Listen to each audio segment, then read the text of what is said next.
While loop functions almost like the for loop. There is only a minute difference in the way of declaring the arguments on different places. Let's have a look at the syntax of while loop. First of all, we need to define variable outside the while loop. So it's a plus point that you can use any variable from your external code whether it belongs or doesn't belong to while loop. So very often this loop is used to extract data from database results. We'll learn about this in a later chapter. After declaring while loop starting point with while keyword, start parenthesis, and between these we just define a condition. As long as the condition stays true, while loop keeps on iterating. Now start curly braces and write your code which will produce the output. Now just before the closing curly brace, make increment or decrement to stop this loop. So we don't run an infinite loop, and that's it. You can see yourself that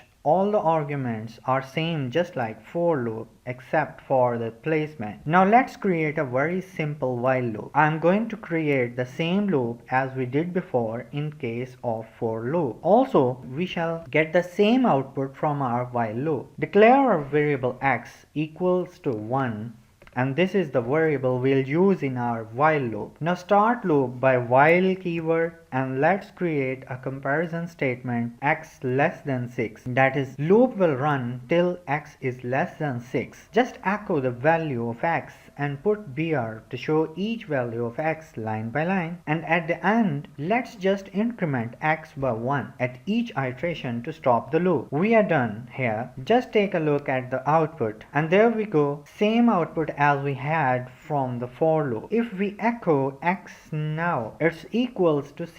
Just put a string x is to make it more clear.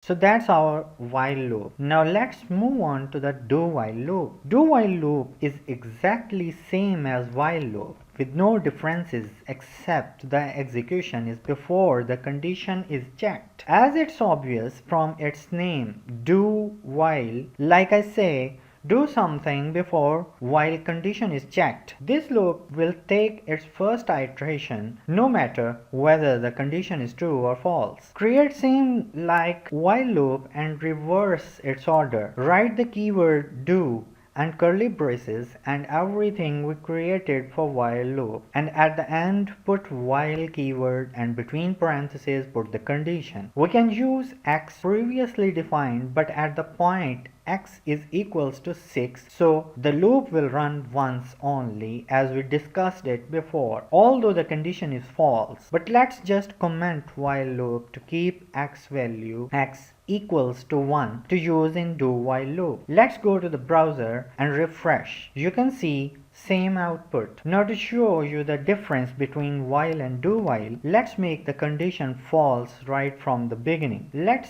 append the condition x less than 1 and variable x equals to 1 as well. Now we want to run our loop until variable x is less than 1, but we have declared x equals to 1. So let's have a look at the output. You can see it's outputting the result of its first iteration by echoing x. It means it did loop through once and value of x is now 2. So if you need the functionality something like this where you want to run the loop at least once regardless of the condition true or false, you should opt to use do while loop. This is all for loops as well as for day 4. I hope you will not jump to day 5 without doing enough practice of loop. Take care.